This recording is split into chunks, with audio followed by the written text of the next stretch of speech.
Welcome, ladies and gentlemen. Thank you so much for your great support always.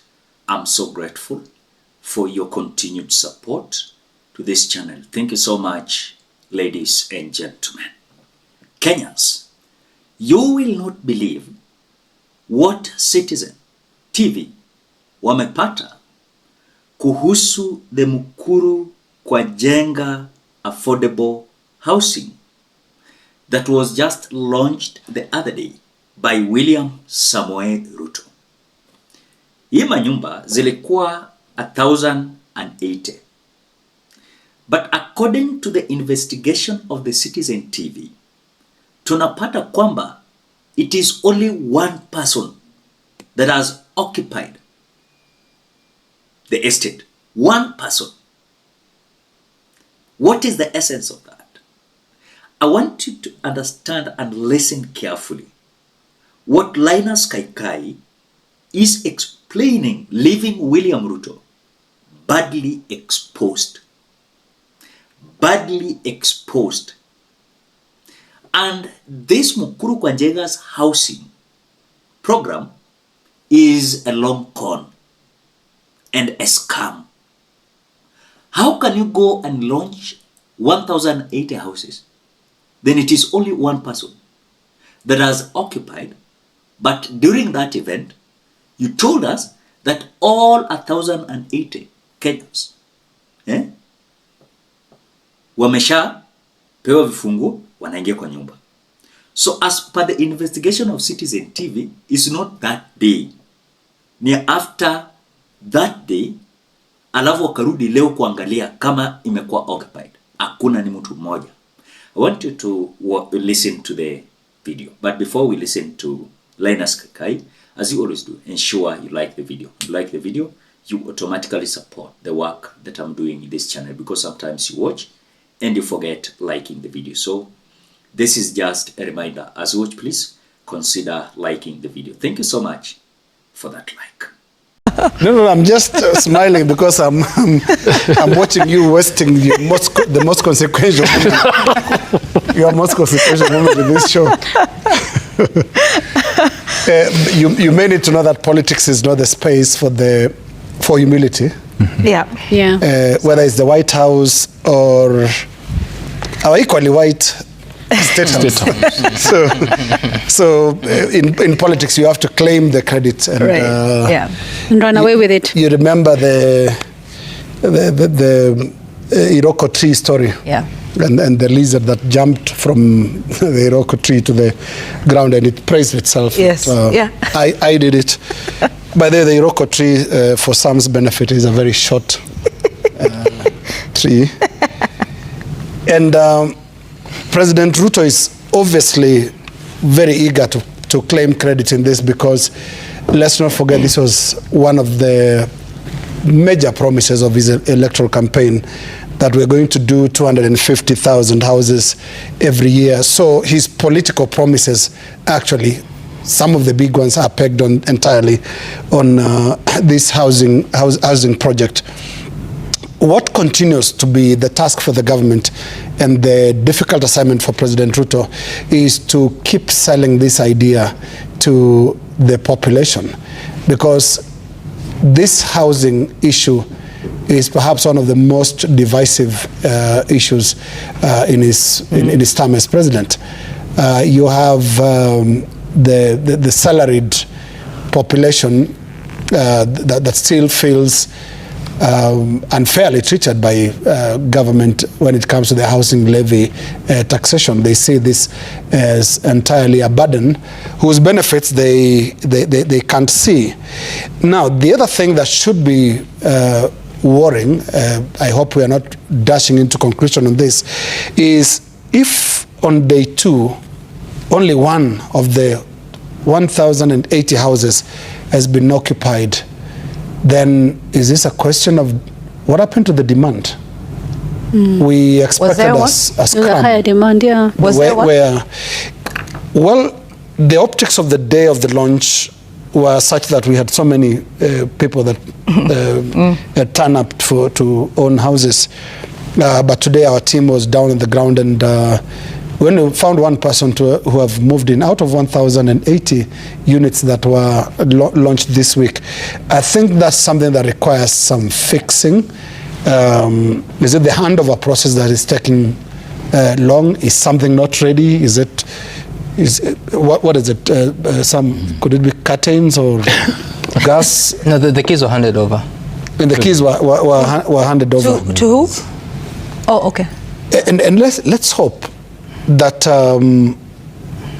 it doesn't go the same way it went with President Kibaki's slum upgrading project in some areas, where we confirmed through a series of stories that homeowners were not turning up. They instead renting this out as economic units for making money. So in terms of the vision, it has to be really long-term, and a lot of selling has to happen, so that the population buys and agrees to this as a worthy vision. Because there's a whole section of the population that still feels, on terms of priorities, we could be jumping the queue. On the same note, Sam Gituku ameamua kurelease yake na kusema ukweli yake yote, kwamba this issue of housing program is like a long con and a scam, because already 110 billion Kenyan shillings has been collected. When you look at the percentage of the houses that has been built, it is not making sense. Listen to Sam Gituku. I think Linus mentions a very important aspect about the promise of 250,000 affordable housing units every year. And if you recall, that was revised to take care of the market was producing 50,000 units in the country. So the plan then was to have 200,000 units extra by the government. It's been 2.5 years, more than 2.5 years. So we should be at about, if every year takes 200, that will be at half a million, yeah? I'm thinking in terms of money. 500,000 units should have been completed by now. But if you look at the rate of completion, again, the numbers have not been updated. But as late as last year, the number was 4,888 units. At that time, you were talking about 2 years. So shy of 5,000 out of a target of 400,000. What percentage is that? Right now, you're talking about 150,000 units are under construction. Even if you have to compare that against the target of 500,000 units, what percentage is that? It's about 30%. And at the same time, the government has been collecting housing levy since 2023, disrupted a little bit, then it came back in a big way, I believe, at the start of last year. The government talks about that it has 110 billion shillings has been collected from the housing levy. Where is this money going into? Even as we talk about accountability of what the government is able to collect, because you recall the challenge with President Uhuru Kenyatta was that people went to court and opposed the affordable housing levy, and he said, okay, we don't need to collect the levy. We are going to finance the project based on whoever wants to pay some money. And there are people who went ahead to even apply for houses and make their own contributions on a monthly basis. But right now, the president does not have a problem, the government rather, does not have a problem of financing. Why? Because the government is able to collect between 60 and 80 billion shillings, because this is the figure that has been floated by the president himself, but also by members of his cabinet. So if we've been collecting these billions of shillings, what is the challenge? And I think this needs to be explained, because the promise was 200,000 units every other year. Why is it that you're lagging behind on that promise when it comes to matters of, because I think initially they were talking about procurement challenges. What exactly is in it? Because you're saying that the plan is to boost the local production. In this case, the materials that are required, if it's the grills, window grills that are needed, if it is the doors that are required, you're going to empower the Jua Kali sector. So what exactly is the challenge that you're not able to have this absorption of the resources happening as fast as you'd have expected? Is it a problem of the money is not sufficient? But even then, whatever is available, what is it doing? You realize that despite the launch of 1,880 units that has been done, nobody has spoken about how much did this project cost. If you're talking about 88 apartments in that area of an area of 41.6 acres, how much has it cost to start off with the 88 apartments? How much has it taken? So that you can also say that if the cost is this and the selling price is this, how much is government going to realize out of the sale? When you say that it's the dollars will have to pay over a period of 30 years, how does that look in terms of servicing that program? Because this is a program that will survive the government of President William Ruto.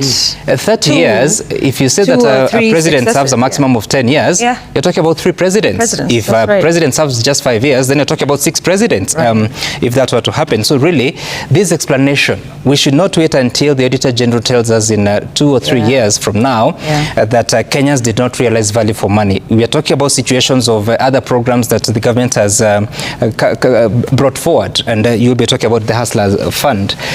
If we are not able to move with the programs, we are receiving the money, implementing, but you're not able to report on exactly what is happening for the sake of accountability, it's going to be a problem at the end of the process. At a time that Kenyans who are supposed to be benefiting from these programs, you're not seeing a lot of information flowing in as far as the beneficiaries, how they've been identified, how they are going to service this, especially if you have to look at their livelihoods.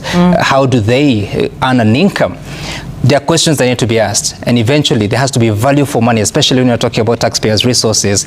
Then you want to tell me, Kenyans, that William Ruto is having literally an intention of making Kenyans to benefit. And I explained some in a certain video here. You cannot tell us you are collecting money from Kenyans, and when finishing building the houses, again you sell to the Kenyans. Not making sense. What do you think, Kenyans? Drop your opinion at the comment section below. Otherwise, thank you so much because of your great support. Please consider subscribing, liking, commenting, and sharing this video. Till you meet in another video.